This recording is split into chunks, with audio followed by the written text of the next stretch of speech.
Very warm welcome, everybody, on our Pure Meditation group.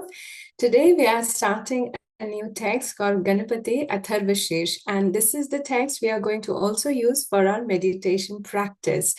Again, two kinds, open eyes, closed eyes, in the world within, in the world outside. So no matter how you are using this text can be utilized, used, and practiced in any way, whenever you may need. So let's start with a Ganpati prayer only. If you know, please chant with me, or you can just listen. Ganana antva Ganapati gum havamahe kavim kavinamupamashravastamam Jyeshtarajam brahmanam brahmanaspata anashunvan nutibhisidhasadanam Om Shri Mahaganapataye Namaha. It's a tradition in Hinduism, especially whenever we are starting something new, whenever we are initiating anything new, and we want the blessings. So Ganpati is the first one we pray for, because we also know that Ganpati is the one who takes away all the vignas, all the troubles coming in the way of starting and finishing something. So every task, what we would like to do, finishes without any trouble. So that's where we start with Lord Ganesha. He is also called Ganapati. So Gana is Samuh, a group, any sorts of group, and he is the Pati, which means Lord of all the groups. So he is the owner, he's the, not owner, but he's master of all the groups. So he's the one who leads all the group. Now, what this group means? Group could be group of science, group of knowledge, group of people, group of devatas. So again, everything in anything which is categorized in the world, this world or world beyond, all that we say devatas, a group of devatas. So group of science, the knowledge. So when we talk about knowledge, there are different sorts of knowledge, paravidya, aparavidya, broadly. But then again, in that we have science, astrology, Ayurveda, yoga. We know so much that all that group of knowledge is also the group's Gana. So he is the master, lord of everything, of all the knowledge in the world, this and the beyond. There are many names, but what we first think when we talk about Vinayak or Ganapati, we remember the elephant face. We remember the first visualization which we have in mind is the Lord, which has elephant face and which also has big tummy. His favorite is modaks. Everything of our understanding comes to picturizing. We picture him as a Lord of elephant face. Now, there is a beautiful story behind. But in this very text, he's the Lord which has been worshipped. Now, let me take a little bit back why this is important to read any of these texts. Basically, religion, faith is one part, because every religion, every faith has given us this knowledge so we can utilize it when mind is on the roller coaster. So I am on my end, I will still apologize that I'm not really teaching or preaching part of the faith or religion as it's come as a practice, karma kand. I only can talk about what I see relevance with the mind and the practice of meditation, controlling the mind, helping the mind to relieve its own self with its limitations. And these texts, how beautifully we can utilize that. That's the technique I'm going to talk about. So when this text is first given, it comes in the Atharva Ved. There are 4 Vedas. So in the last one, Atharva Ved is the one where this Upanishad belongs to. It's a minor Upanishad. There are major Upanishads and there are minor Upanishads. Every Ved, at the end part of Vedas, which is called Vedanta. Vedanta is basically Upanishad. There are 2 types. Major Upanishad we categorize broadly, and the minor Upanishad. Major is one where the commentary of Adi Shankaracharya is already given. So these are the major Upanishad given ultimate importance because there's a full commentary on these Upanishads by Adi Shankaracharya. But then minor Upanishad doesn't mean they are less relevant or they're inferior. The only means that they are not given the full commentary by Adi Shankaracharya. So they are considered minor Upanishad, worth reading, worth practicing, equally important. But here they have not got so much of attention because it's not a commentary written. Now, all Upanishad talks about one thing, that you are Brahman. So Mahavakyas define all four Vedas and the four conclusion of the full Vedas, what you read. And the first is Aham Brahmasmi. I am the Brahman. Now, all Upanishad take you from logistically to that conclusion. So it's like, conclusion is given at very first, that what I'm going to talk about. This is what I'm going to talk about in one sentence. And this whole text, series of Upanishad, take you on that conclusion through logic, analysis, discussions, a bit of interactions, and then ultimately when you start to say, yes, I reached to this conclusion, then they conclude, see, I told you, this is what it means. So in this Upanishad, very much we take Lord Ganesha. Now, Atharva Ved, the Atharva Sheesh also, it means the fearless. So this is one text which also is going to talk about how to be fearless. Now, we all know that major difficulty of our mind is the fear. Everything is a fear. Fear starts the stress, and stress starts anxiety, panic, worry, whatnot. It's a cycle which is unstoppable. But then this cycle starts with the fear. Fear of present, fear of future, fear of death. All of that categorized into fear. What is my worry? Recently, I got a call from somebody, and I get these panic calls very often. And I know these calls, I know there is significant major issue and they don't have anybody else to share this. It's difficult to talk about our dark fears, which we don't feel comfortable talking to anybody. When these fears comes out that I'm scared, what are you scared of? I'm scared that I'm something bad going to happen. Now, this is a fear. Logically, you and I both know it's nothing that important. I mean, it's just in your mind. But then why you're so panicked that your blood pressure is shooting up and you're getting almost like heart attack-like symptoms? The only reason that mind doesn't see it's not real. For mind, it is very real, and it is responding on that fear to protect you. Now, this text, all it talks about is becoming mind to be fearless. So whenever you have fear, remember this text. That's how the medicine given, like a medicine. If you ask me, what do I do for fear? This is how this is prescribed, not only described or detailed, prescribed. If you have fear, you want to be fearless, start chanting Atharva Sheesh. That's how important, significant important this very text holds. And this all starts with Ganpati. Now, I cannot talk about the text until I talk about what I understand of Ganpati, what we understand of Ganpati.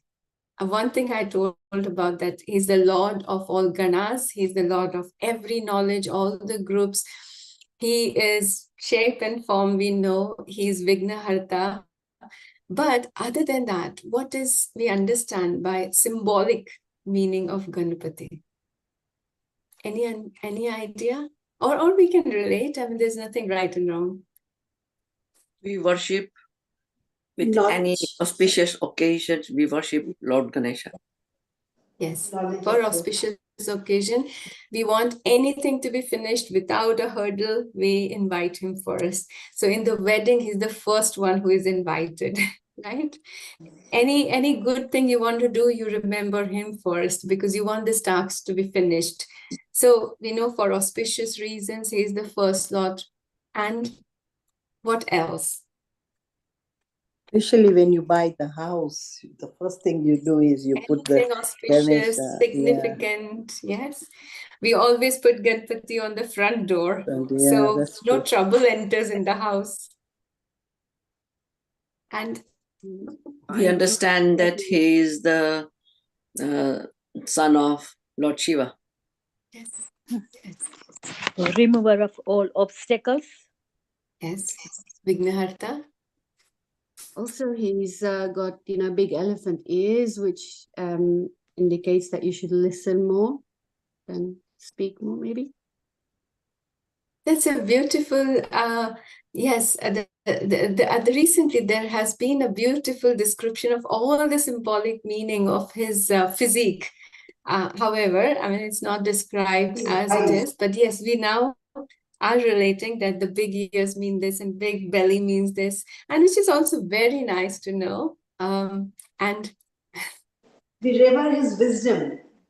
wisdom. Yes, the word I was looking is wisdom. He is the Lord of wisdom. So is the wisdom anywhere in him or somewhere sitting on the top, or it's everybody's mind?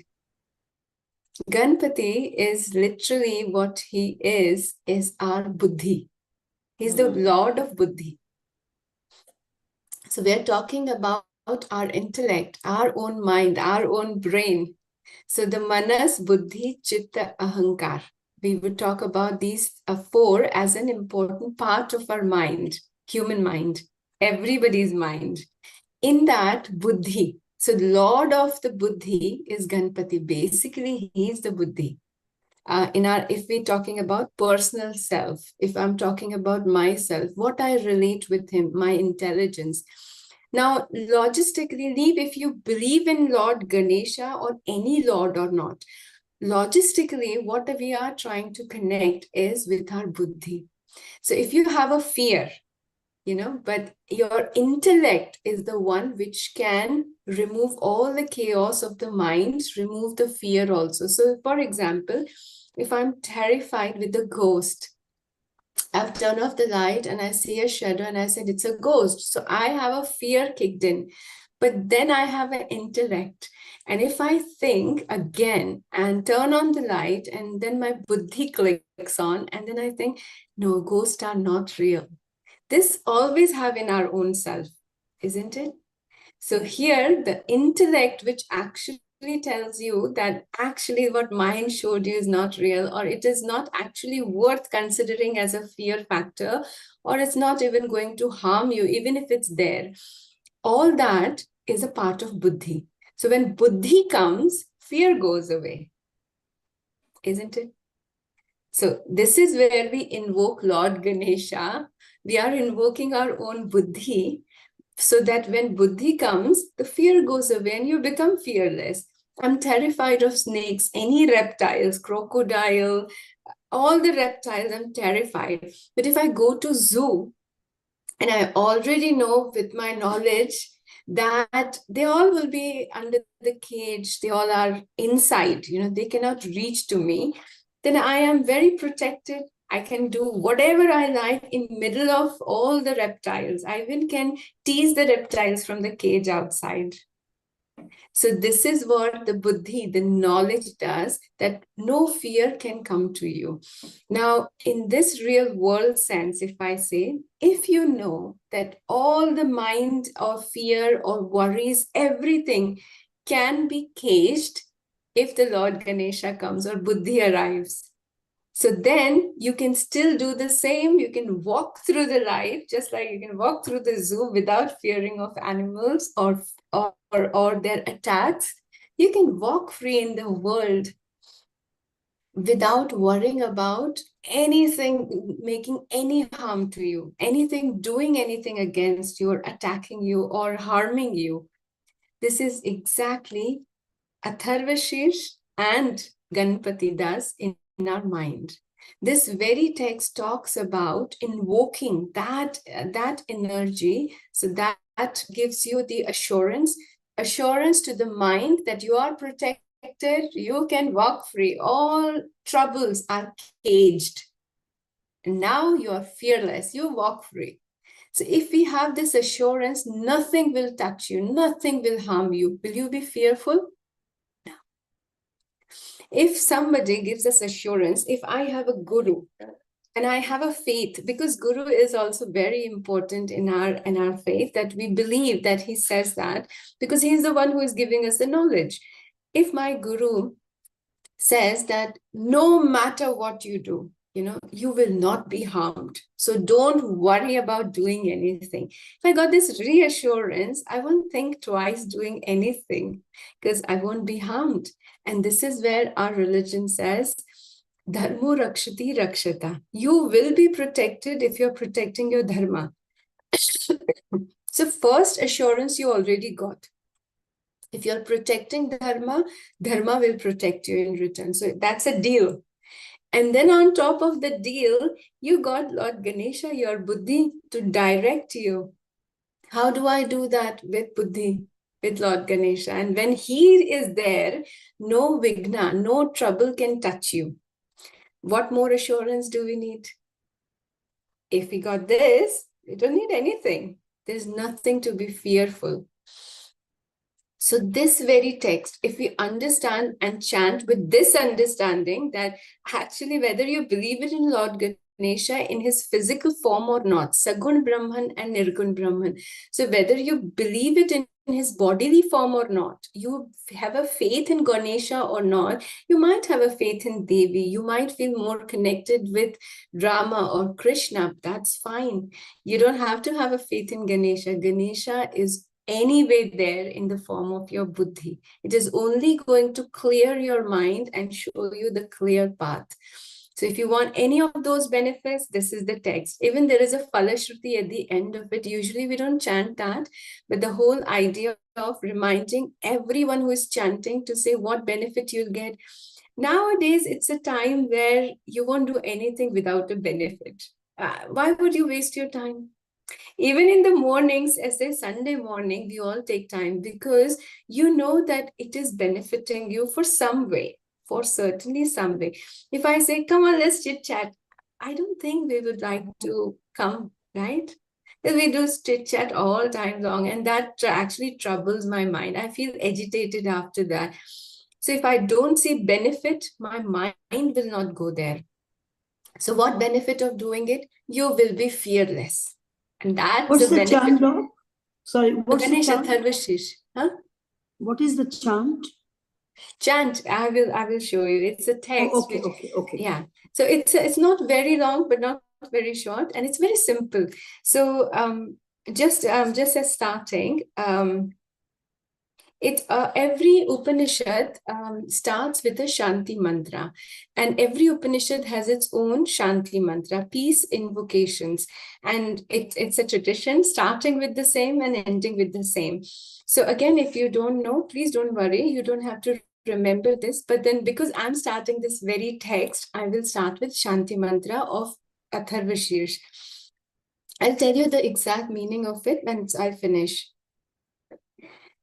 Om Bhadram Karneभिः शृणुयाम देवाः भद्रं पश्येमाक्षभिर्यजत्राः स्थिरैरङ्गैस्तुष्टवागुंसस्तनूभिः व्यशेम देवहितं यदायुः स्वस्ति न इन्द्रो वृद्धश्रवाः स्वस्ति न पूषा विश्ववेदाः स्वस्ति नस्तार्क्ष्यो अरिष्टनेमिः स्वस्ति no बृहस्पतिर्दधातु Om Shanti Shanti Shanti.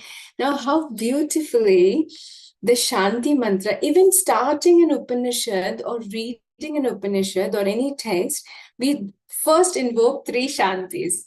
We first invite all the planetary, all the lords and god and goddesses, every god and goddesses we are invoking here is relating to our body and mind. It is not actually sitting on the heaven and top blessing us. If you see this very chant, what I did, by ears we may hear what is auspicious. Now the prayer doesn't say Lord of hearing we invoke. It says let our ears only hear what hear only what is auspicious. We don't want to hear anything other than auspicious. By eyes may we see what is auspicious. I don't want to see anything else. May you always show us what is auspicious. O worshipped ones, with hale and hearty limbs may we live offering our prayers.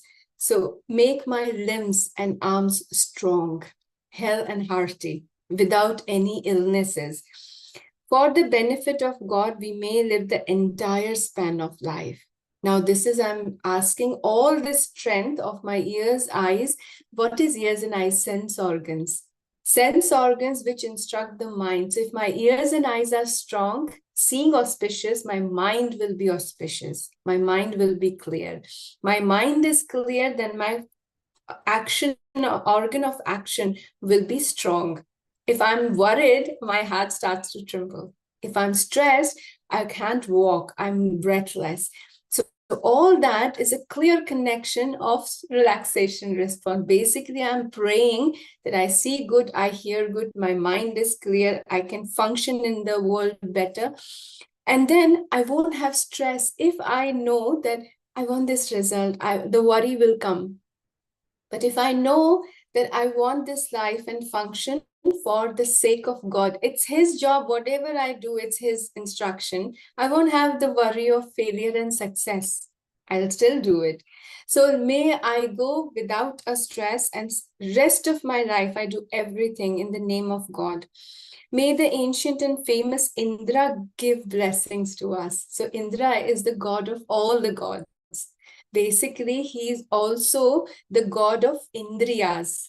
So may he bless us. So basically, all the sense organ will remain in control. May all the knowing sun give us the blessing. So we are asking sun to direct us. Garuda, to remove all the obstacles for us. May Brihaspati, Guru of deities, give us the blessing. So now we are asking the Brihaspati, the Lord of Guru of all the Lords, to bless us. Let there be peace in Adi Devik, Adi Bhautik, and Adhyatmik on 3 levels. In this prayer itself, if you see, we are not praying actually to deities, or we are not actually, literally we are praying with the name of God and all the goddesses, God and goddesses, even the Guru of all the gods. But if you see the symbolic meaning, literally the purpose here is mind, clarity, buddhi. And my purpose in this life of doing it, may I remember all of that. Constantly telling you to keep your senses intact, clear, and watch only auspicious. How many things we all day hear is auspicious? You want your mind to be calm and relaxed. So tell me how many things in the whole day we hear and we watch, which is auspicious and calm and relaxed. We watch news, we watch WhatsApp, we watch forwardings, we talk about worries, bombarding in the Ukraine and politics in the UK and rights in India, you know, and Kerala files and whatnot, Bollywood, Hollywood. All of that, if you're watching, listening, talking, spreading, understanding, you can expect your mind to be calm. So is that mind at fault or we are at fault? What you are exposing your mind will run towards that. Mind doesn't have its own mind to decide, pick and choose. Buddhi has that. But even if your buddhi tells you it's not good, but you're already craved towards that. Everybody, it's a recent conversation. Yes, Pragnaji? Can you just specify what is the difference between buddhi and mind? Is same? Okay. No. Yeah, no, it's not same. There you are. Thank you. If we divide, again, this is, I'm talking about Eastern psychology.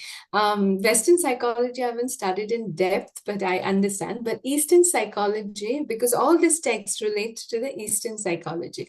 For the yoga psychology also we name it. So manas, buddhi, chitta, ahankar. These 4 are the main component which we call mind. What we understand with mind. So these are 4 things which makes mind. Now in this 4 thing, manas is the one which perceive whatever you see and hear.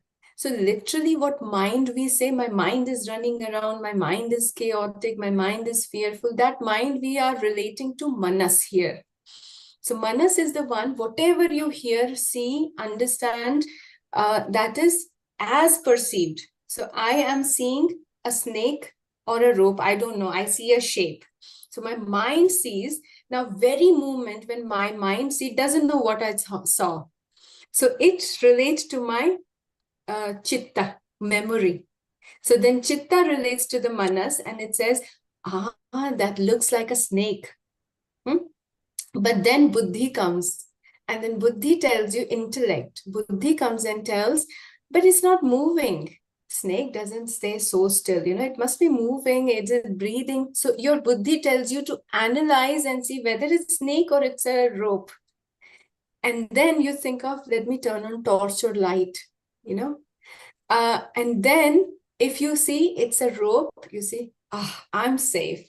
I am safe is your ahankar then comes into the play to say, because at the end, everything what you want or doing is for your own self and safety. So ahankar is everything which relates to my well-being, myself, and relate to I.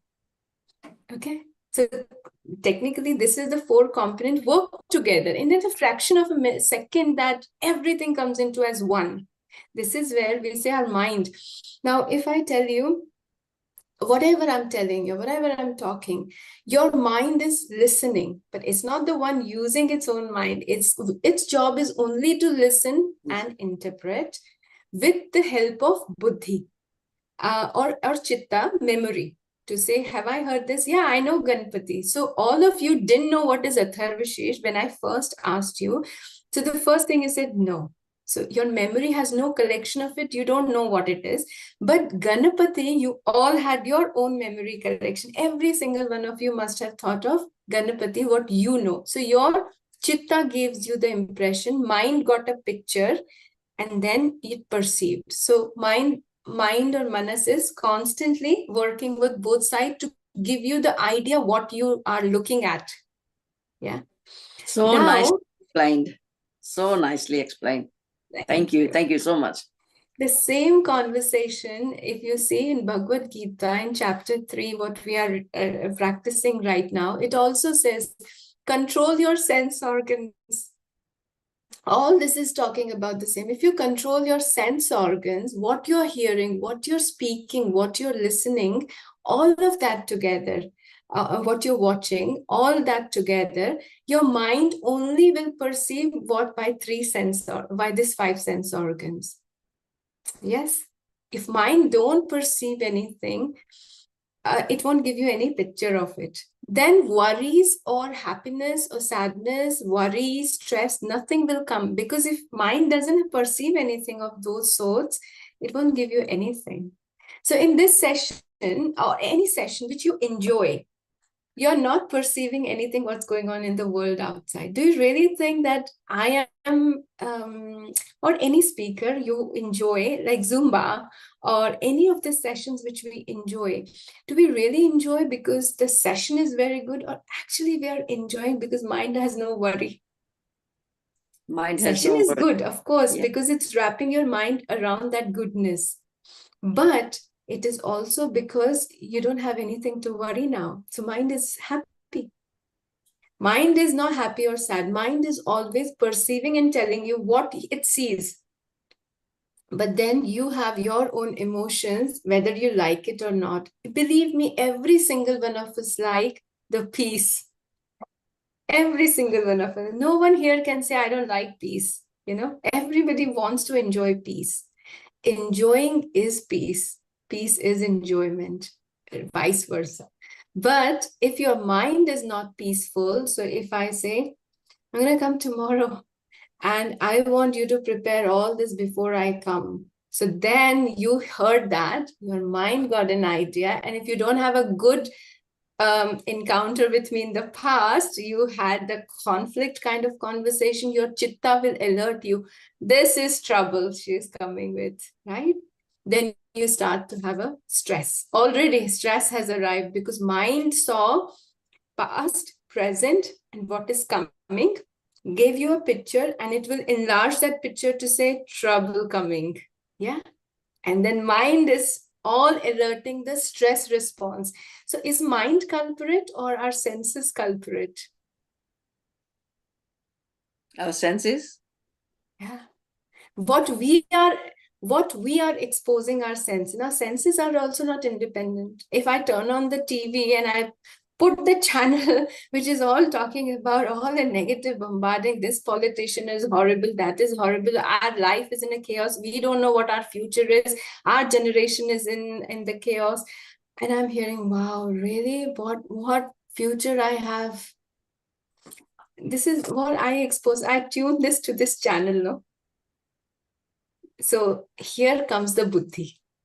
And then I know I don't want stress in life. Then I say, I don't want this channel. What I really want is something calming, relaxing, let's go. Let's not even watch TV. Let's read a book. So at the end, what is making you fearless is controlling exposure of the mind to the stressful, and also understanding what is stress and what is peace, and then going towards non-stress situation, choosing my own choices, what I like. That is buddhi. That is Ganesha. Am I clear? Yeah? Well So far, explained. everybody is okay? Again, I'm not very religious, or relating to faith very much. I'm not saying Lord Ganesha. Lord Ganesha is my Ishta Devta. I always had faith on him, and I always rested my faith on him. Say, let's go. I'm going to do this. I want you to come with me. I had these conversations with him. Even when I first heard the story of Dhruv, that he didn't have father, and he was asked to choose and say, you can make him the father, and he asked Lord Vishnu, and all that story which Dhruv we all understand. So I thought, you know what, I wish Lord Ganesha would my father, because he's a Lord of buddhi, and I wanted my intellect sharp. I was very young. So every time I used to have the conversation, this is what happened, this is what I want you to fix this for me, like literally the conversation as I understood that time, that bhakta can have this liberty to demand friendly bhakta, like we know the stories of bhaktas. You can see as a love of your life, you can see as friend of your life, you can see as your father or as your protector. Bhakti could come in any form. So when I started the bhakti, I had my strong connection with Lord Ganesha. But there is always, the bhakti does not come without jnana. You cannot have bhakti alone. Emotions are never without the knowledge. Knowledge will come. You start with knowledge and bhakti will arrive, or you start with bhakti and knowledge will arrive. They go hand in hand. They're inseparable. So if I tell you your mind and emotions, is that separate or it's one? They're inseparable. They're not one, but they're inseparable. They go hand in hand. So if you're happy, something good you heard, something good you watched, something good you feel happy. You're not hearing or feeling good, you can't feel happy. You are sad, or you're angry, or you're upset. So emotions are bound with the mind. So they're inseparable. This is what the relation of bhakti and jnana is. Jnana, bhakti, and karma all together also is the same. If you're not feeling good, you cannot do anything good. If you're not feeling good, you cannot go for a walk. You cannot enjoy sunshine. So karma is not separate. And all that relate to the mind. Because then at the end, that's the Raja Yoga, discipline. Yeah. So all the yoga you talk about, all the mind component you talk about, everything is interrelated. You cannot have one and ignore the other. You fix one, everything is fixed. You fix anything. Let's start with sense organs. Mind will be fixed. It will be very clear. Any questions so far? I think we're going to take more than a week on Atharvashir. Okay, before, I know that I'm conscious of time, but I want to start something and give you something just to contemplate for the rest of the week. And whenever you feel worried, you feel stressed, or you feel any sorts of disturbance of the mind, the remembering is invoking Lord Ganesha in your mind, in your buddhi, and let him take care of that. Literally let him take care of that. So I'll just chant one first one of Atharvashirs. Om Namaste Ganapataye Tvameva Pratyaksham Tattvamasi Tvameva Kevalam Kartasi Tvameva Kevalam Dhartasi Tvameva Kevalam Hartasi Tvameva Sarvam Khalvidam Brahmasi Tvam Sakshadatmasi Nityam Ritam Vachmi Satyam Vachmi. This is very first which it starts. Now, literally what I said, I mean, again, it's not very complicated Sanskrit. So if I say, let's explore what it said. Namaste Ganapataye. So we are basically doing the Namaste to Ganpati. And we are saluting him. Tvameva Pratyaksham Tattvamasi.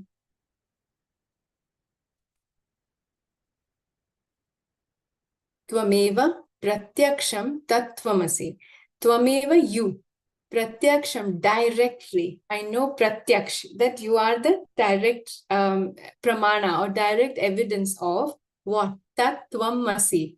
You remember this is also Mahavakya from Vedas that said, Aham Brahmasmi Tattvamasi. You are the same. If I'm the Brahman, you are the same. Now, Lord Ganesha is the direct pramana of Tattvamasi. You alone are the Vedas, the knowledge which says Tattvamasi. So it's the knowledge. What is Tattvamasi and what is Aham Brahmasmi? Nothing but consciousness. Prajnanam Brahma. You are the consciousness. So you are the direct perception. What I see is the consciousness. You alone. Now it says, Tvameva Kevalam Kartasi. Let's throw our understanding of translation. Tvameva, you. Kevalam, alone. No other than. But you alone are Kartasi. Creator, Doing. doer. Doer. Creator, Karta. You are the only one who is doing it, creating. Creator, it says, Tvameva Kevalam Dhartasi. Dhartasi is sustaining. Dharta, the one who sustains. You alone is the one who sustains. Tvameva Kevalam Hartasi. Harta is just takes away, destroys or takes everything away. So you alone are the destroyer. We know Brahma, Vishnu and Mahesh, Karta, Dharta and Harta, isn't it? But now this text says, you alone are the creator, sustainer and destroyer. You alone are the pure Pratyaksham. Directly what I can see is the consciousness. Now, Tvameva Sarvam Khalvidam Brahmasi. You alone as the Brahman, indeed, of all of this. Whatever we see, Sarvam, whatever we see, Khalvidam, which exist or non-exist from the eyes, what we know, alone is the Brahman. You are the Brahman in everything, all we know. You, and the last one it says, Tvam Sakshadatmasi Nityam. Sakshat, you alone is the directly experienced self, which is eternal. Eternal self, you are directly, as I see, I can experience, is the eternal self. Then the last one, when it says Satyam Ritam Vachmi, Satyam Vachmi. Ritam is the truth which is backed up by the scriptures or evidences, that is Ritam. Satyam, I speak, whatever I'm speaking. Now, I can speak like I spoke about anything and everything I can speak. That doesn't mean it's truth.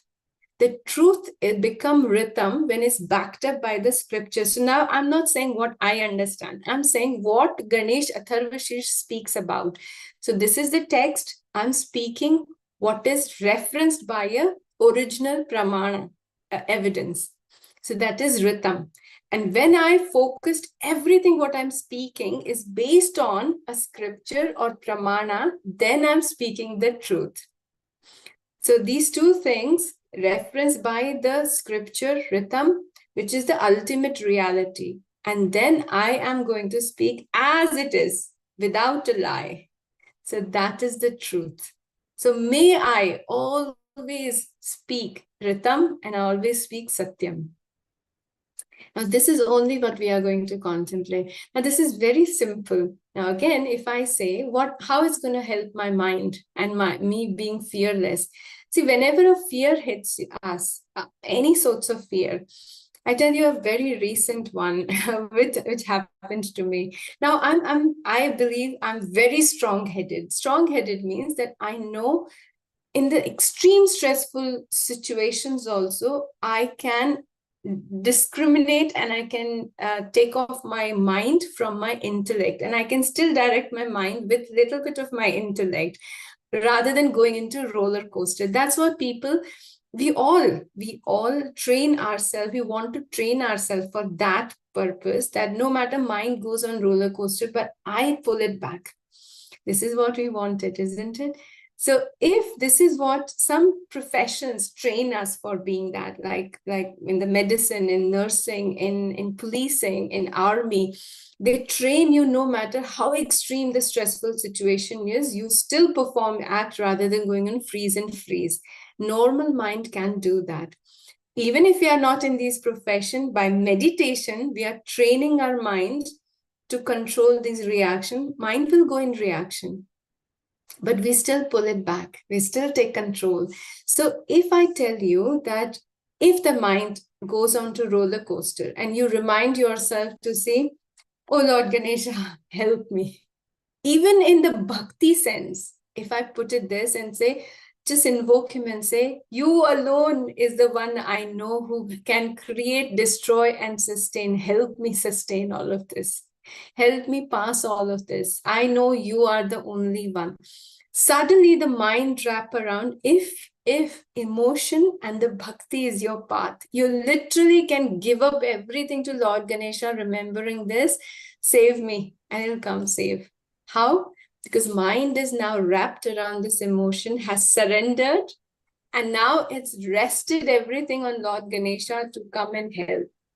Literally, Lord Ganesha is not going to walk down and come in his physical form. We all know that. What is happening here? The mind is resting because now it has a faith. That faith will calm the mind down to say, I have called Lord Ganesha. Buddhi will come into the picture. If mind is on the fight and flight, on the stress response, intellect doesn't come. The cerebral cortex doesn't work. It goes hidden. So what here it is doing is it reduces the stress response so that buddhi can activate itself. And then buddhi will show you the path. Is the Lord Ganesha came in the physical form, or basically your mind surrendered the worry to the feet of Lord Ganesha, and that did the magic. My son was very young, and I'm sure it's everybody's story that kids are always picked up in school or colleges or university and bully, and the ragging and all that is the real fact of life. Even we are bullied so much times. Now we are so toughened up that we don't even bother sometimes when a bully comes around. We deal with it. But for kids, it comes as harsh. And then I didn't know how to help him. They don't want to complain in the school because then, friends and friends, that circles become a group and you become a snitch and you're a rat. And I never knew all these terms until I heard him.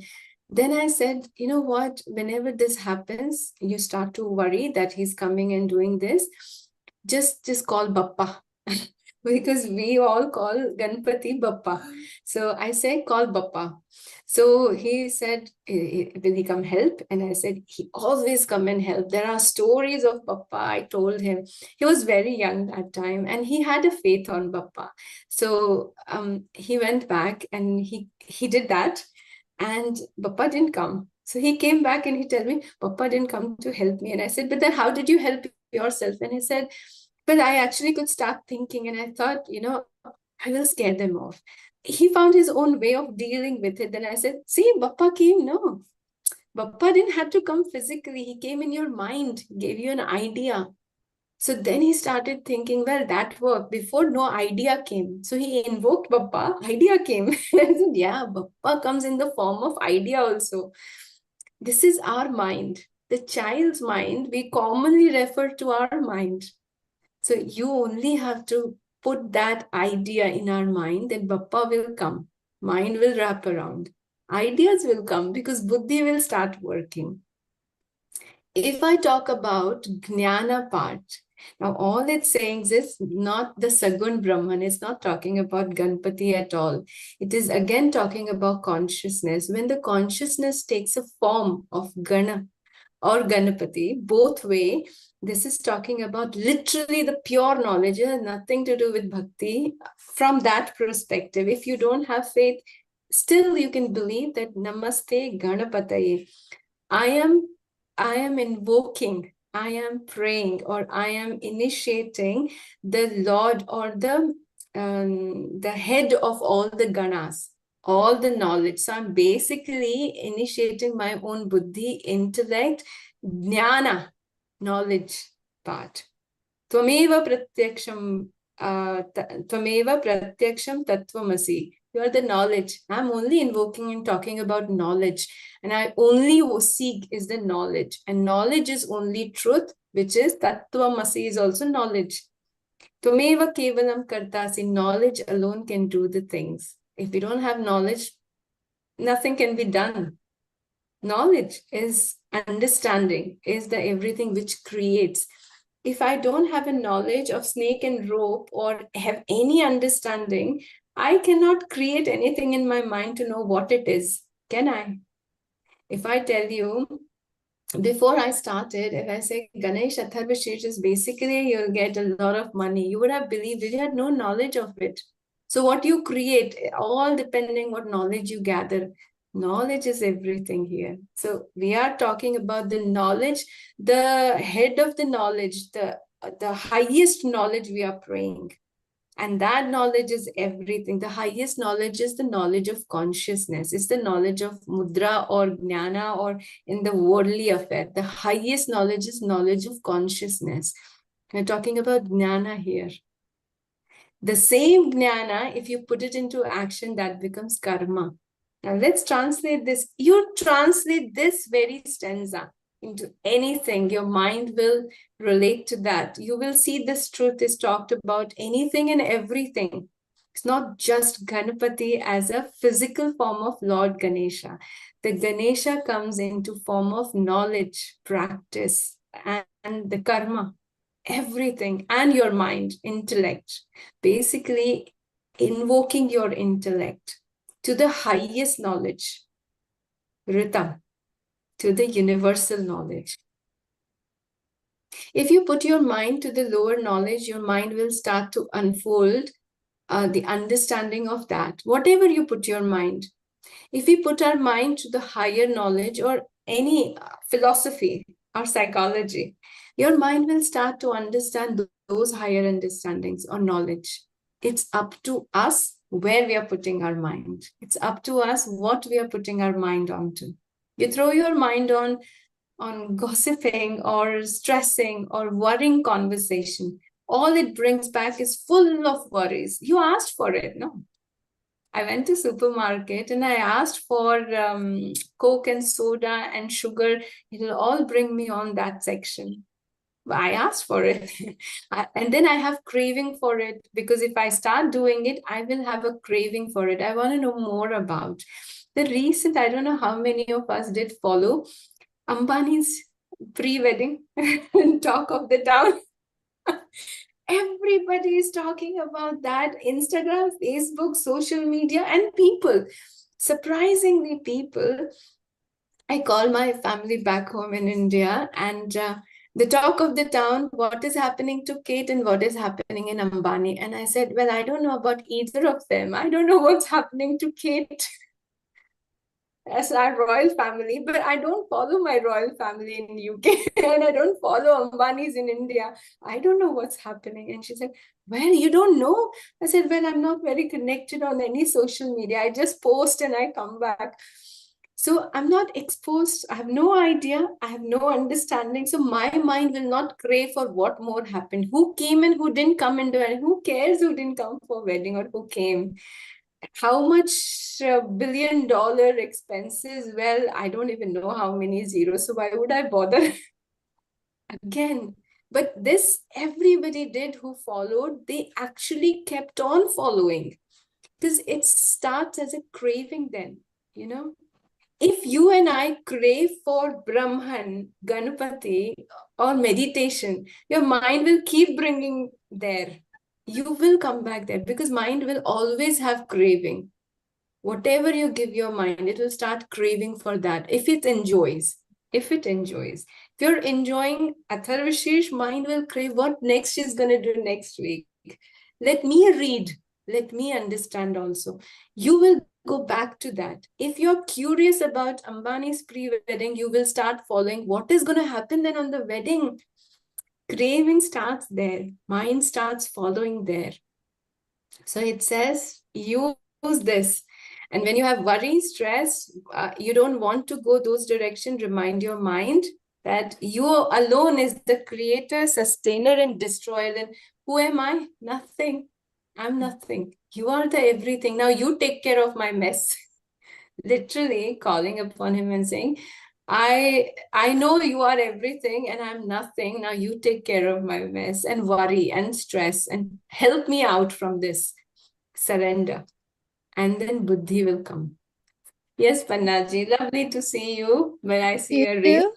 Happy Mother's Day to all the mothers and grandparents and mamas and mummies and masis and everybody. I was about to say Ambani's is just a money talk. It's the show of money. Everything is some sort of talk, yes. Yeah, yes. It's all money talk. And I, like you, I don't actually follow the history of it, but yeah, when an article comes in, I'll scan my eyes through, and yeah, that's it. It's all money talk because they've got money, they want to show off. Like, we're all ordinary people, we're all thinking the same way and same way of spending the money as well. But if we had billions like Ambani's, yeah, we would show off, invite every Tom, Dick, and Harry in the country. Yeah, that's what I think. Yeah. And I wanted to talk about mantras, Ganpati mantras. There's so many mantras. Which do you actually should be following? Depend, you know, what, again, there are Bij mantras, there are the full chantings, the Vedic mantras. So again, it's completely our choice. Mantra doesn't really have its own significance, good or bad. Every mantra is powerful. Mantra is one which ties your mind around it. So which one ties your mind? It's always a very personalized choice. So Ganganapataye Namaha is the Ganpati mantra. Very simple one, short one. If you think repeating, chanting, japa to ajapa, that is the one which gives you the way. That's your mantra. Gananantva, which I chanted at the start, that is also Ganapati mantra. If you know Atharvashish in Maharashtra, everybody chants that every morning. This is not very big. Whole Atharvashish they chant. So that is also your mantra. So again, whichever is your mantra, doesn't matter. What matters, which mantra ties your mind around it. Wrap it around it. So is Sardaji, you had a question? Sorry. Is it possible? Sorry, can you hear me? Yes. Yeah. Yes. Is it possible to have the Atharva mantra or Atharva Shishta, a voice recording that you put on there so that we can listen to it every day? Yes, yes. You also can find it on YouTube. There are beautiful chants available on Yeah, but this YouTube. I can find particular one. one. Yeah. Yes, yes, yes. I'll have This to one, go look at it. Atharvashish, is also chanted by many. I mean, again, sung by many. So I know a couple of recordings, but again, I can share what I like the most. But Good, again, you can also look into YouTube.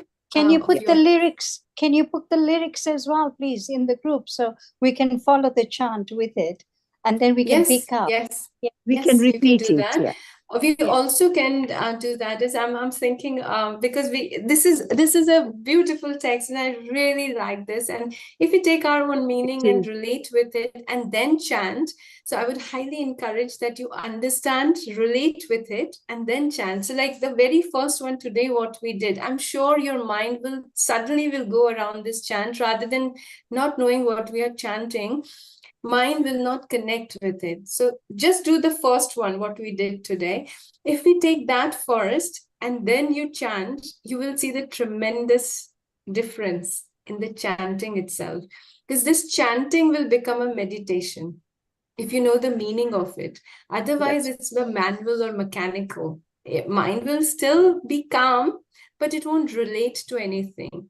It's like more of cooking. Then it'll become like cooking. We do cook. Even with the closed eyes, we know what to put and how to cook.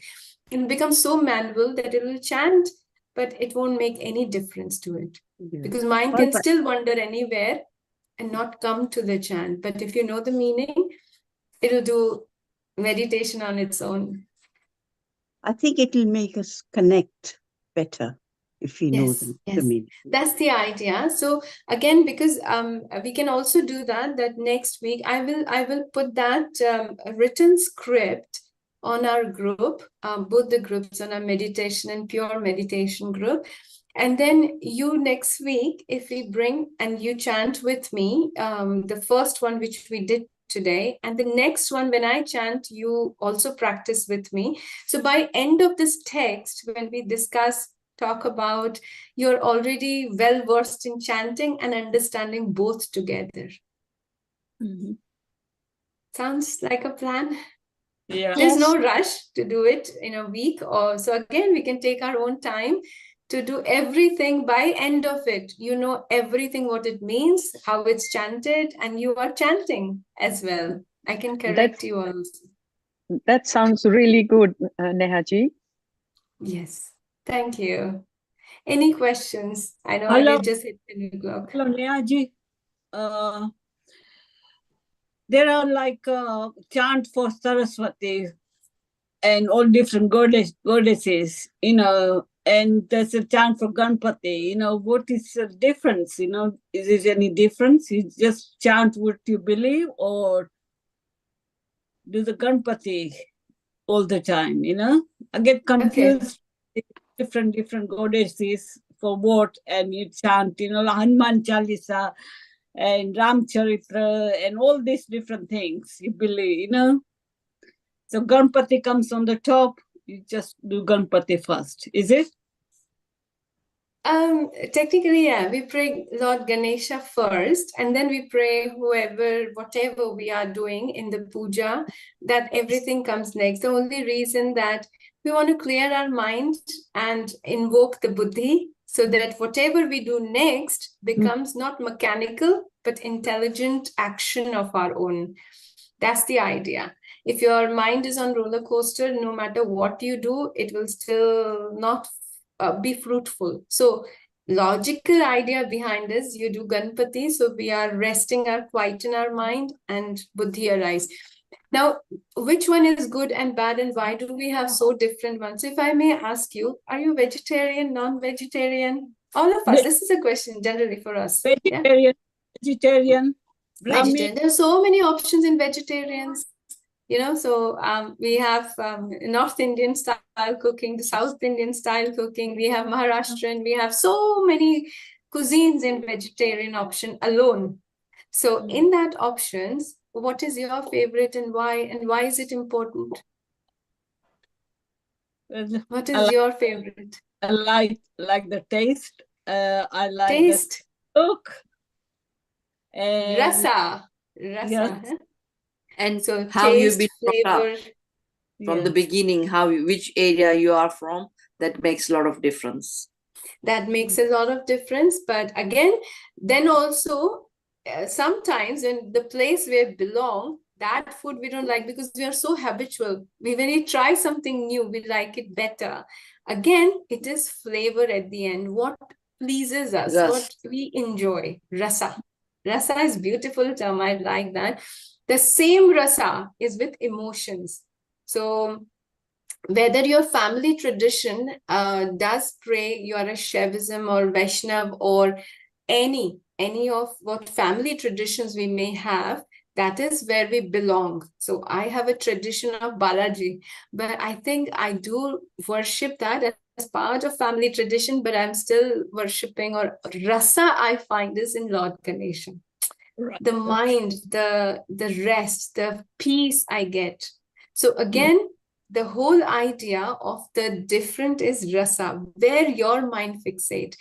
How beautiful this tradition that who takes care of personalization, individualization, that each mind could be different.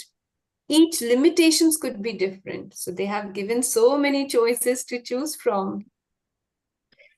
If you just have to fill your tummy and have to eat food, doesn't matter what you eat actually, right? Because we just have to feel. But it does matter what we are eating, because first is the health, well-being, our health condition. Is it spiking my diabetes or blood pressure? At the same time, I want to have flavor. I can't eat bland because I need flavors. It's a human nature. We are human beings. So same thing, it doesn't matter. It's not about doing puja. That's our filling stomach. But also it matters that what we are gaining out of it. Mind always need to have rasa. It want enjoyment. Puja must be enjoyable. You should be connected with it. You should find a pleasure into it. And that only can happen when you're eating of your choice, when it's not blend. And it's just not chanting, it is having a meaning into it. Yes. Every puja you do, you invite Ganpati first and then start the day, or puja or everything. But sometimes people just do the mantra for certain things, like some people do Hanuman Chalisa every day before doing Ganpati, and they get confused because I thought if you do one, you just do one, but no, it doesn't matter. You don't have to eat dal every day. You can have curry, you can have rice, you can have chapati, you can have flavors. As long as it is completely you, until mind settles down. For you, me, at times, we are finally settled on one thing, then it's fine. We are just finding that one thing as a focused area. Our mind is resting on that is fine. But until that happens, you can keep on taking. I don't think I can still just have one. At days I'm chanting Bhagavad Gita and I'm so full of Krishna in the morning meditation especially. So I'm so full of, and what I relate is nothing but Krishna. But then there are days when I am more relating to Ganpati, and I enjoyed that and I want to chant that. So it doesn't matter. After that, what you chant, the mind is feeling good. You are feeling peace, calm, and bliss. That all is the purpose of chanting, invoking. Yes, it's on individuals' belief, what you believe in, because every Mataji has its own chants, just like Ganpati Bappa has its chants, Hanuman Dada has its own chants. So it's what you believe in your heart. I am a Ganpati believer as well. And obviously, whichever day it is, I will pray Ganpati first and then my other gods, whatever day it is. So it's individuals' belief. What do you connect with? Yes, Kumudji. Yes. I'm in Germany and I have German grandchildren. My purpose of understanding all this is to also answer the questions my grandchildren are asking me. So at the moment, they are asking about prayers, and they do the Gayatri Mantra. They've learned that, and they are, German, English, we are a mixture. But because they are interested in it, I've also joined this group to be able to convey the message to my grandchildren They're very interested, they're curious. So I think what you said today is going to help me to pass the message on to the Ganpati statue that they have in the house, in the front of the house.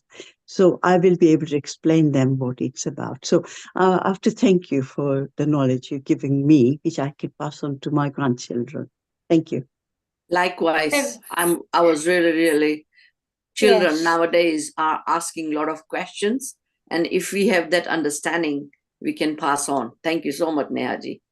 Thank It you. is very true. Like the grandchildren are asking why, not Yes. our own children. It's the grandchildren who are more interested in finding out the ins and outs. Like my he's only 6-year-old, and he'll keep saying, "But Nani, explain to me. And Nani, this, Nani, why? Nani, so it's for us benefit, for our benefit, we have to learn to teach them. And it's true. The children nowadays, there are far too many questions from them for us to answer. It is good In our thing to remind generations- ourselves. Yeah, it is good thing to remind ourselves what God is and which God is for what and all that. Like you can see my background, I've got Ganpati. I saw this tree in Uti. It's beautifully done. I really loved it. I thought, no, I'm going to use it for my background now. Yes, in a generation, yes, when we were growing up, I don't think we were not intelligent enough, but it was No. like we were trusting our elders, and the faith we had that whatever they said, we do it. We don't question it because we were resting our faith on our elders, and that was a respect that we won't question, even though questions we had and always had in our minds, but out of respect, we didn't question. But this generation is respecting, but then we are allowing them also to explore. So I think the answer is always in Hinduism. We followed Karma Kanda. So again, there are two sections of Vedic and understanding, or let's put it, Vedas are into two sections. Karma Kanda, what we do perform. We all choose and performed as a karma. We did puja, we did chanting, we learned all of it. We never questioned or got the full insight of the knowledge behind. But this generation is not interested in karma because they don't see any understanding of doing this. Why we do this, why we do that. They want to know the knowledge, why. So Jnana Kanda is Vedanta. The understanding of Upanishad comes in the Jnana. So we must pass on the knowledge, because karma, actually, it doesn't matter how you do it if you're doing it with the right knowledge. If we know that what Ganesha means, and I know when and how, so it's not always starting of anything. I had a very recent encounter, somebody I know, and I think every one of us, we know ourselves as well, when we are in an extreme stressful reaction and we have to perform something intelligently, we freeze. We actually can't think of answers, isn't it? Now, if that situation arises, it's not what chant I do. It's actually invoking your buddhi, calming your mind, invoking your buddhi, because you need decision making. You want decision making, you want your intelligence on the upper hand, not your mind running all around, worrying all about.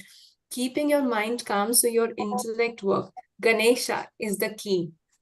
How do I do that? Just invoking, clearing, by chanting.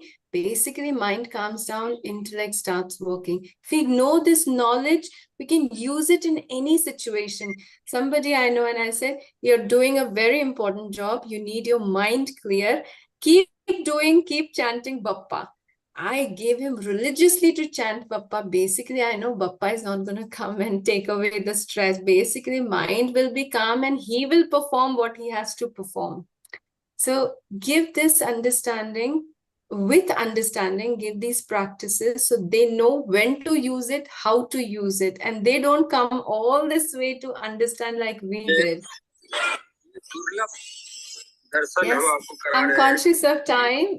So I will say, let's chant, let's practice with open eyes in the world and see whether you can invoke Buddhi with this chant and Lord Ganesha becomes real in form of Buddhi.